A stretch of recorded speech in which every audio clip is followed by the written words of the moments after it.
Shane, just how sweet is this? Unbelievable.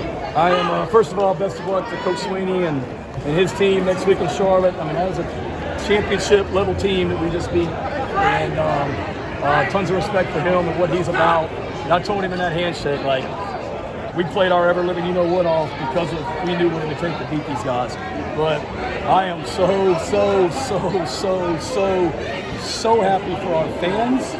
I know how important this rivalry is. And I spoke at Gamecock clubs in Greenville, Spartanburg. I was in Anderson last May, and I know how important this game is to so many people in this state. I'm just so happy for our fans. I'm so happy for our seniors, our players. I mean, a total team effort. The fight in this team, I hope y'all understand, like it is special what we got in that locker room. For us to play like we did in the first quarter, nobody flinched, and we were a confident team coming in here today, and we got better as the day went. Shane, how about Spencer throwing the early pick six, threw another pick, but I mean the game that he had in the end. Yeah, he's fantastic. I told him, like, we're going to win this game in the second half because of him. He's a hell of a quarterback. He's a great kid, and what a leader he is for us. And, their guy Trotter made a great play on the interception, and a tough one down in the end zone. But nobody panicked. And as crappy as that ball was, or not ball, but the result of that drive after we hit Juju on the fourth down play, and then to throw the interception, we didn't flinch. And I told him right then, look, man, you're a heck of a player, and you're going to win this game in the second half because of you. And our players believe in him and believe in each other. Shane, the way your defense kept Clemson when they had a chance to maybe put some drives together late, and the defense wouldn't let them move the ball. Yeah, they did an amazing job. We stunk it up on offense in the fourth quarter. I mean, we had plenty of opportunities to put that game away, and I told Clayton after the last one, like, I'm sorry we keep putting you back out there.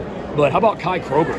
I mean, the way that he controlled field position with those punts, and we told our guys all week, Phil, you guys have talked about it. I'm not saying anything y'all don't know. They've had some issues with protecting the football and turning the ball over. And we told our guys on special teams that not just defense, but our guys on kickoff cover and punt cover, there's going to be opportunities to get down there and knock the ball out against their punt returner and against their kickoff returner.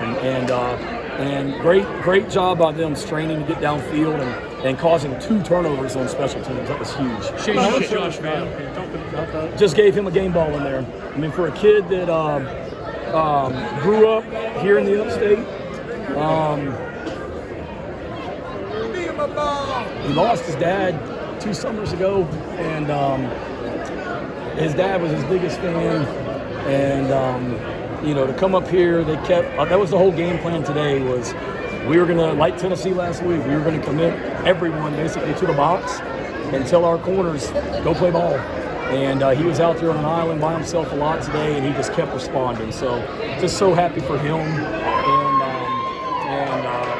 what a competitor he is. Shane, when you see Spencer, clock hit 0. There's our trophy. Thank you. Thank you. We've been trying to find this trophy.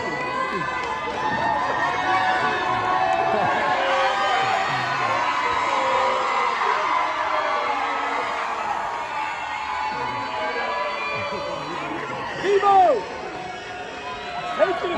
Coach, I give it to him. Yeah. Take that thing out there, man. Take it out there.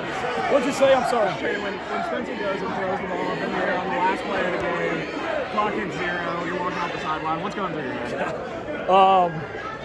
That I aged about 60 years today, and just how proud and grateful I am to be the head football coach here. I know what this rivalry means to the people of South Carolina and Gamecocks everywhere, and just really happy for them, really happy for our seniors. There's a lot of emotions, there really is, and it still hasn't hit me, but it's pretty spectacular. How's Josh? He's okay. It was a knee injury, obviously looked pretty ugly. It's not his ACL, so we'll see. How much mental toughness did this take to do this after what you just did a week ago? Huge. And it's a great point. Thank you for asking that. Unbelievable mental toughness by our team. like we were the feel-good story in college football last week, but nobody thought we were good enough to win this game. We were the team that just kind of caught lightning in a bottle last week, and no way they can come back and do it again. You know, I saw one of the commentators on ABC last night talking about how Clemson needs a really big win today and need the style points for the playoff. Like, Clemson needed the win. And the group we had coming in here was very confident. And I told them after we stunk it up in Gainesville 2 weeks ago, I told them in the locker room after the game, like, you have a chance these next 2 weeks to completely change everything with this program, the entire trajectory of this program and the outside narrative. And damn if they didn't. I mean, when we took care of business last week, it wasn't just, okay, we did it great. No, we planned on doing it 2 in a row, and we did. And you beat number 5 and you beat number 8. Yeah, we're in our own version of the college football playoff right now. So if anybody on that committee wants to know about any of these teams, let me know. We just did our own college football playoff and came out pretty dang successful. What was your question? I'm sorry. That was just making a point. Yeah, I'm well aware. Yeah, but You've had a lot of special wins this year, a lot of firsts. Where does this kind of stack up for you in the list of accomplishments? God, just for what it means for our players and fans, right at the top. You know, we did a senior retreat back in June and took all the seniors to Charlotte. It was just me and Derek Moore and George Wynn and the seniors. And you know, we talked about it when we were on this retreat. What do you want to accomplish? Like, what do you want this year to be? And obviously, every single one of them wanted to win this game. And you know, it's right at the top, but especially for those guys too, to be able to win this game and accomplish their goals of winning 8 games. They all came back because they said they had higher goals than just winning 6 in the regular season, and they've won 8. They've got a chance to win 9. Our bowl destination got really, really good today. And they've knocked off back-to-back top, 10 ranked teams. I mean, it's unbelievable. What did Dabo say to you afterwards? All class. He's fantastic. He basically just said, great game, happy for you. And I told him, like I said, like he got our very best because they forced you to get their very best. Like they know how to win football games. And us, you know, when no matter how bad things may look for them or adversity they face during the game, they always expect to win the football game, and that's the sign of a championship program and championship team. And I hope they go win it. Well, I don't want to say they hope, because we hope in North Carolina next year. I don't want to make them mad. I hope they go play really well in Charlotte, and hope it's a great game. Shane, the past 2 weeks, the fans have been chanting, Beamer ball, Beamer ball. Do you have to tweak the definition of Beamer ball a little bit now? I don't think so, because Beamer ball to me is that you got a chance to make plays no matter who's on the field, offense, defense, or special teams, and that's what we did today. Special teams was huge, defense was huge, and offense was huge. So I don't think so. I think my dad's around here somewhere, and I think he's pretty proud of that. Sure, Satterfield's been a little invaluable, shall we say, these last 2 weeks. What does it say about him? Just what a fighter he is, and you know, he'll be the first to tell you that we didn't coach well enough in the Florida game. We didn't coach well enough in the Missouri game, and you know, we knew what the issues were, and you know, coming in today, like, that is a fantastic defense that we just played. I mean, the front seven's as good as we've played all year. I mean, all those guys are not going to be draft picks; they're going to be high draft picks. So we knew it was going to be tough sledding, and it was going to be ugly at times. We said, like, we can't let their front seven take the game over, and they didn't. You know, we got better as the game went, and Sat did a great job, as did Clayton and as did Pete and all of our coaches. That is a total team win. Strength and conditioning, the way that we took the game over in the fourth quarter, nutrition, training room, you name it. How did y'all know that Adkins could be a big offensive weapon for you today? What did you see that you know that he could be a contributor? Yeah, his role continues to increase, Phil.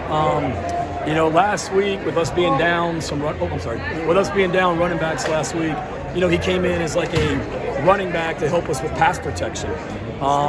And then he's a great football player. I think he knocked the ball out on the punt return at the end too. I mean, he just got a game ball in there. I didn't even know he knocked the ball out on the punt. I gave him a game ball for the catch he made down there early in the game.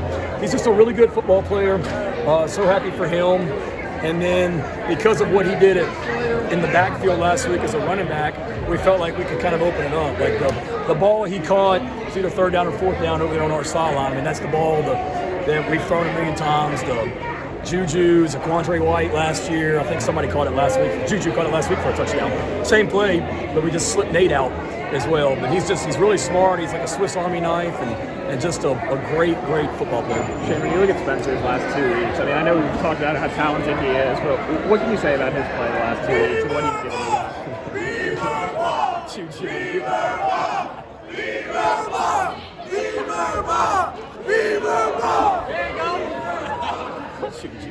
I love that kid. And AB. Spencer's awesome. I mean, he's playing his butt off in the month of November, and really happy for him. You want to talk about Sat taking a lot of crap? He's taking a lot of crap, and he just comes to work every day, blocks the noise out. And I told him, he'll tell you, like I called him in my office before the Tennessee game. And what I told the team, I reminded Spencer, like, you're built for this. There's no other quarterback I'd rather have, and you can cement your legacy here at South Carolina with what you do here in these next 2 weeks. And now hopefully you can come back next year and do it again too. So, anybody else? Yeah. Okay, you're hosting the trophy. What does it mean to be the first Carolina coach since Coach Warrior, the Horse Lake Trophy? Really dang special. Just like I said, because of what it means for this fan base. It's humbling. I'm surrounded by unbelievable people in this program, and just so proud of them. And we're going to enjoy the heck out of this for sure. Congratulations.